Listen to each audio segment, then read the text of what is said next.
2026년 3월 6일 사순절 새벽을 여는 말씀은 마태복음 21장 42절에서 46절 말씀입니다.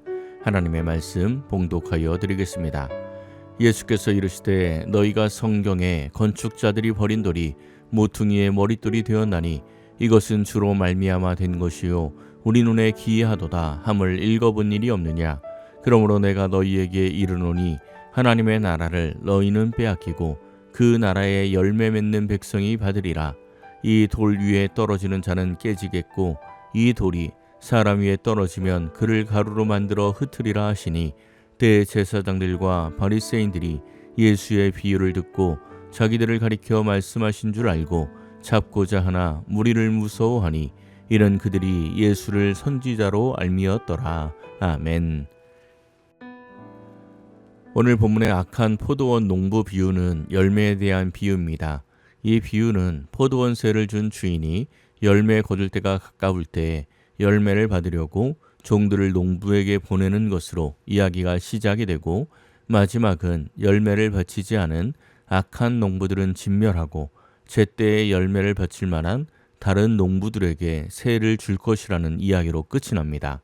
분명히 열매에 대한 말씀입니다. 그렇다면 농부들이 바쳐야 할 열매가 어떤 열매입니까? 무엇을 비유하고 있습니까? 우리가 생각하는 신앙생활의 열매는 무엇입니까? 명확하게 대답하기는 어렵겠지만 대부분 생각하는 열매는 행함의 열매입니다. 그런데 이 비유를 듣고 있는 사람들은 행함을 가장 귀하게 여기던 제사장, 서기관과 바리새인들입니다. 예수님께서 그들보다 세리와 창녀들이 먼저 하나님 나라에 들어갈 것이라고 말씀을 하자 이들은 예수님을 죽이고 싶어 합니다. 그 마음을 아시고 하신 말씀이 오늘의 이 비유입니다. 내용은 이렇습니다. 한 집주인이 포도원을 만듭니다. 산 울타리로 두르고 포도즙 짜는 틀을 만들고 망대까지 지었습니다. 완벽하게 준비를 한 후에 농부들에게 세를 주고 타국에 갔습니다. 열매 거둘 때가 되어서 그 열매를 받으려고 종들을 보냈습니다. 그런데 농부들이 종들을 잡아 하나는 심히 때리고 하나는 죽이고 하나는 돌로 쳤습니다. 주인이 다시 다른 종들을 처음보다 많이 보냈습니다. 그들에게도 똑같이 합니다. 마지막에는 자기 아들을 보냅니다. 아들은 주인의 권위를 그대로 가지고 온 것입니다. 그런데 농부들이 유산을 차지하겠다고 그 아들을 죽입니다. 이 비유에서 이토록 심각한 사태까지 오게 된 이유가 무엇입니까? 열매를 주기 싫어서 이 지경까지 온 것입니다. 주인이 농부에게 요구하는 열매가 무엇입니까? 지금 이 비유의 대상, 대제사장과 백성의 장로들은 철저하게 율법을 지키는 자들입니다. 이들의 삶의 겉모습은 아주 경건한 사람들입니다. 그러니 이 비유에서 주인에게 드려야 할 열매는 겉으로 드러나는 행위와는 아무런 관계가 없습니다. 지금 농부들이 관리하고 있는 포도원은 주인에게 세를 얻은 포도원입니다. 그러니까 농부들은 포도원의 청직입니다. 주인이 요구하는 열매를 드리기 위해서는 자신이 포도원의 주인이 아닌 것을 인정해야 합니다. 그런데 이 악한 포도원 농부들은 주인의 주인됨을 인정하지 않습니다. 그러니 포도원 주인의 아들까지 죽이고 온전히 자기들 소유로 만들려고 시도했던 것입니다. 우리가 다니고 있는 교회, 우리의 가정, 그리고 나의 생명도 포도원입니다. 하나님께서 임시로 맡겨주신 것입니다. 우리가 하나님 앞에서 바르게 살기 위해서 항상 기억해야 할 것은 내 것이 아니다입니다. 내가 가지고 있는 모든 소유들, 자녀들, 시간, 건강 전부 내 것이 아닙니다. 하나님께서 임시로 맡겨주신 것입니다. 그런데 우리는 이 사실을 잡고 있습니다. 그래서 하나님께서 우리에게 무엇인가 요구하시면 요나처럼 자꾸 피하려고 합니다. 헌신하고 봉사할 때는 무엇인가 대단한 열매를 맺고 있다고 착각을 하기도 합니다. 하나님이 나의 주님, 나의 주인이라는 것을 잊어버리기 때문에 생기는 현상입니다. 포도원 농부들이 아들을 죽였습니다. 왜 죽였습니까? 아들만 죽이면 포도원이 자기들 것이 되리라는 생각 때문이었습니다. 실제로 당시에는 주인이 죽으면 세를 놓았던 땅은 소작인의 것이 되었다고 합니다. 그런데 다시 본문을 보십시오. 38절입니다.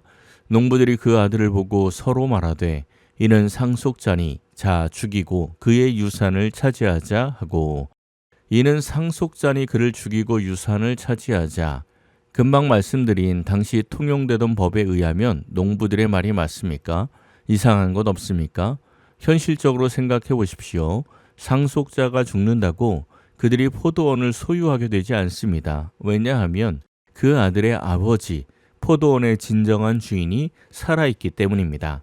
지금 포도원 농부들이 아들을 죽이면 자기들 것이 된다고 착각하고 있는 가장 근원적인 문제는 애초에 주인의 주인됨을, 그러니까 주인의 실존을 잊고 있기 때문입니다. 자기들이 주인이 될 것이라고 착각을 했던 이 악한 포도원 농부들을 어떻게 해야 합니까? 40절과 41절입니다.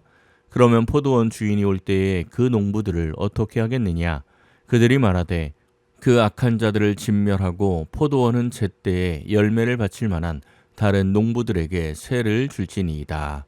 악한 농부들은 진멸하고 다른 사람에게 세를 주어야 합니다. 그런데 이 말씀을 잘 보면 예수님께서 질문하고 사람들이 대답을 합니다. 만약에 우리에게 물어도 똑같이 대답을 할 것입니다.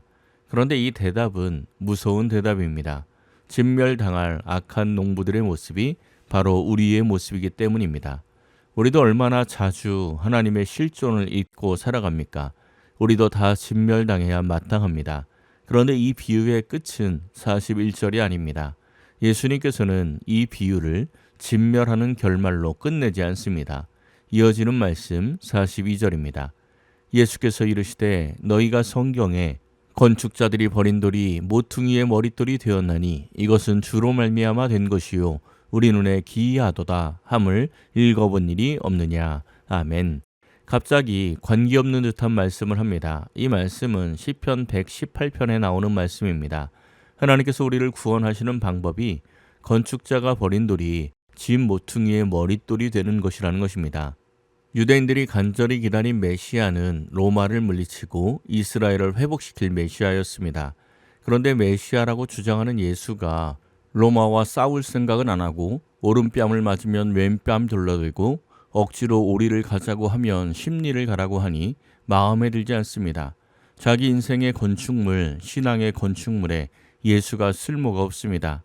십자가의 길을 가라고 하니 더욱 싫습니다. 그래서 버리는 것입니다. 그런데 사람들이 버린 그 돌이 구원의 머릿돌이 된다는 것입니다. 43절입니다. 그러므로 내가 너희에게 이르노니 하나님의 나라를 너희는 빼앗기고 그 나라의 열매 맺는 백성이 받으리라. 아멘. 자신들은 하나님의 백성이라고 철석같이 믿고 있었던 대제사장들과 백성의 장로들과 서기관들과 바리새인들이 하나님의 나라를 빼앗깁니다. 그 이유는 예수님을 버렸기 때문입니다. 우리는 어떻습니까? 머릿돌은 건물의 기초입니다.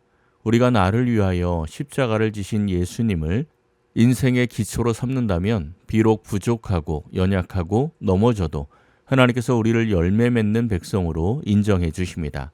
내가 열매를 맺는 것이 아니라 참 포도나무이신 예수님께서 열매를 맺어 주시기 때문입니다.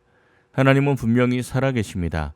주인의 실존을 잊어버린 악한 포도원 농부들처럼 하나님의 실존을 잊지 마십시오. 세상에서는 필요 없다고 버린 십자가의 예수님을 인생의 기초로 삼으십시오. 그리하여 하나님의 나라가 삶 가운데 임하는 축복을 누리시기를 예수님의 이름으로 간절히 축원합니다. 기도하겠습니다. 사랑의 하나님 감사합니다. 사순절 기간 예수님의 십자가를 더욱 깊이 묵상하며 주님 앞으로 나왔습니다.